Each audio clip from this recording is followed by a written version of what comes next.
You are watching Fact India News. क्योंकि कोई शख्सियत ऐसे होते हैं कि उनके ताल्लुक से बात करने के लिए कभी अल्फाज कम पड़ जाते हैं।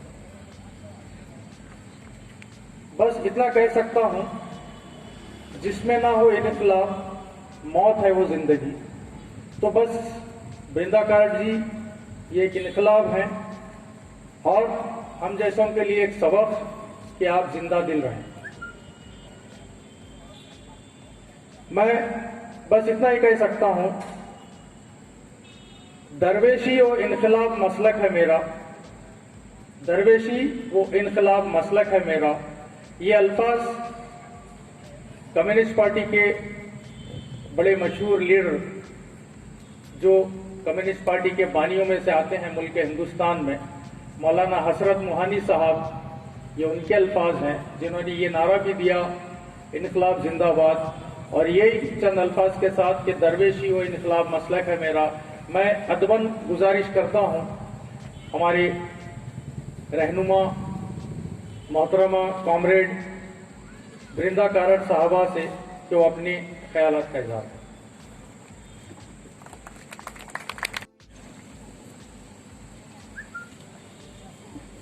शुक्रिया जावेद भाई।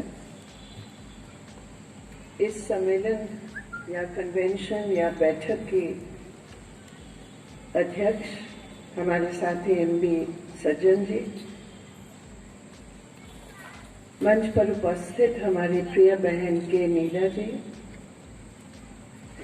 मंच पर उपस्थित मुफ्ती मोहम्मद ओवैसी साहब, अब्दुल सत्तार सिंघिया जी, अब्दुल कदर गिलानी जी, मजहर हुसैन जी, कॉमरेड माम शेट्टी, कॉमरेड भीम शेट्टी, हमारे भाई जावेद हुसैन और आप लोग सब मेरे प्रिय बहनों और भाइयों जो इस बैठक में उपस्थित हुए हैं।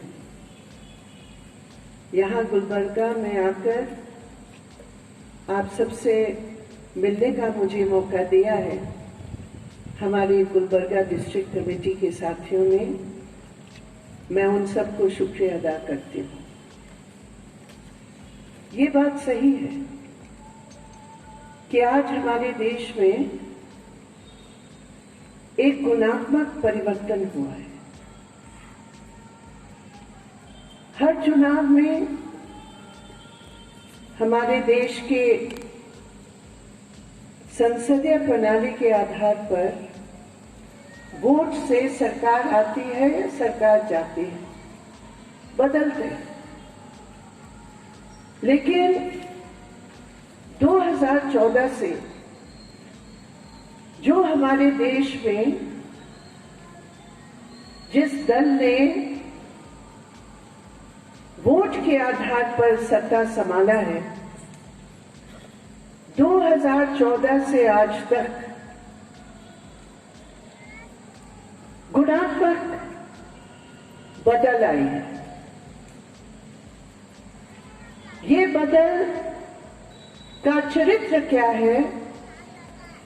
मुझे लगता है अगर देशभक्ति की आज हम बात करें, ये बदल का चरित्र समझना हमारे लिए बहुत जरूरी है। देखिए, हम लोग कम्युनिस्ट हैं। ओवैसी साहब ने कहा हम अपने कम्युनिटी के लिए लड़ेंगे और अपने कम्युनिटी के लिए हम संसद में चुनकर भेजेंगे। मेरी कम्युनिटी इंसानियत है। मैं जिस कम्युनिटी को बिलोंग करती हूं, ये आस्तिक हो या नास्तिक हो, ये मेरे कम्युनिटी। मैं जिस कम्युनिटी की आवाज उठाती हूं वो किसान है, जो इस देश की अनाज को पैदा करके इस देश को आत्मनिर्भर किया है।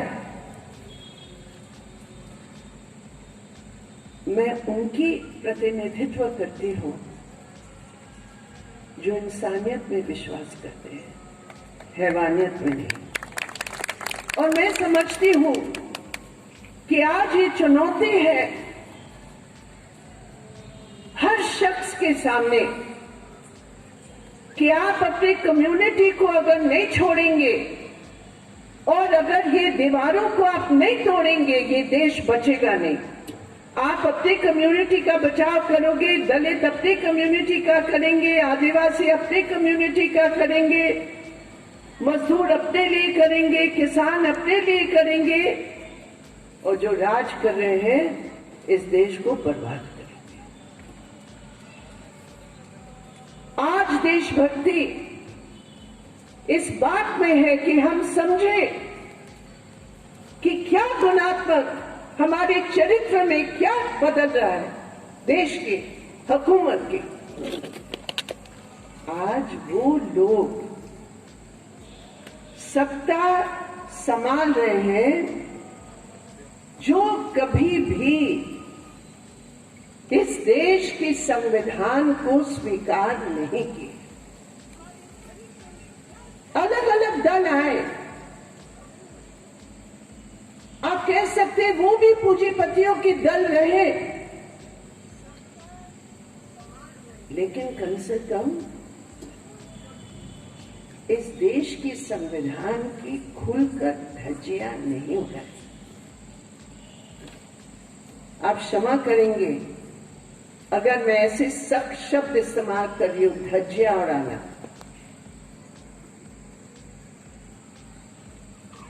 जब देश आजादी की लड़ाई में करोड़ों देशवासी लगे, कुर्बानी दी, औरत मर्द, हर कौम की, हर जाति की, उनका एक मकसद था देश की आजादी, और उसके लिए सभी समझते थे कि बगैर यूनिटी के ये देश आजाद नहीं हो सकता। लेकिन ब्रिटिश हुकूमत की क्या समझ थी? 1857 की उस संघर्ष, ऐतिहासिक संघर्ष में जब हिंदू मुसलमान एक होकर लड़े और बहुत जबरदस्त चुनौती दिए इस हुकूमत को, उस समय वो समझ गए कि अगर हमें हिंदुस्तान में राज करना है तो हमें हिंदुस्तान की जनता को उस धर्म को इस्तेमाल करके और अलग अलग हथियार इस्तेमाल करके, सामाजिक हथियार इस्तेमाल करके हमें विभाजन करना है। डिवाइड एंड रूल पॉलिसी जो कॉलोनियल पावर का रहा, उसी पॉलिसी के तहत 1925 में आरएसएस का जन्म हुआ। ये इतिहास को हम नहीं भूल सकते। आज की मौजूदा स्थिति को अगर हमें समझना है, उस इतिहास को हम नहीं भूल सकते। जन्म हुआ उस ब्रिटिश की डिवाइड एंड रूल पॉलिसी, विभाजन करो और राज करो। 1925 से लेकर 2022 तक इस नीति के आधार पर ये लोग चले हैं। ये बीजेपी है क्या? ये बीजेपी आरएसएस का राजनीतिक फ्रंट है। ये संघ परिवार के नाम पर बजरंग दल, विश्व हिंदू परिषद, कौन कौन सी सेना बने हैं, रोज कोई नया खड़ा हो जाता है। माइनॉरिटीज के अंदर भी एक प्लेटफॉर्म बना है, लेकिन खबरदार तुमने आरएसएस के सदस्य की बात कही, वो तो कभी नहीं मिल सकता है। और उस आधार पर जब 1950 में देश का संविधान पारित हुआ, डॉक्टर बाबा साहब अम्बेडकर के नेतृत्व में, उस समय जब देश जश्न मना रहा था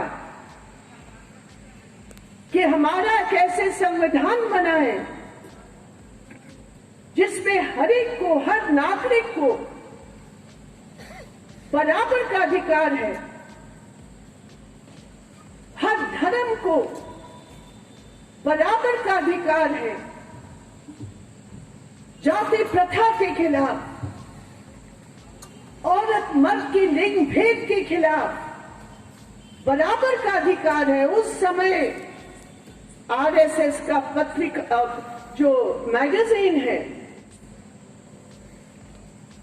दी ऑर्गेनाइजर, उसमें लिखा था ये देश के संविधान भारतीय नहीं है, अगर भारतीय संविधान हमें चाहिए तो उसका आधार होना चाहिए मनुस्मृति। मैं आपकी शुक्रिया आभार मैं प्रकट करती हूँ और मैं उम्मीद करती हूँ कि आने वाले दिनों में हमारी जो डिस्कशन है, हमारी जो बहस है, एक होकर हम लोग इस बुलडोजर को, जो देश की संविधान, देश की इंसानियत को बुलडोज कर रही है, एक साथ मिलकर हम लोग रोकेंगे, हम होंगे कामयाब निश्चित रूप पर। बहुत बहुत धन्यवाद। सलाम, नमस्कार। हमारे चैनल को सब्सक्राइब करें, वीडियो को लाइक और शेयर करें, बेल आइकन बटन जरूर प्रेस करें ताकि इस तरह की हर खबर आप तक पहुंच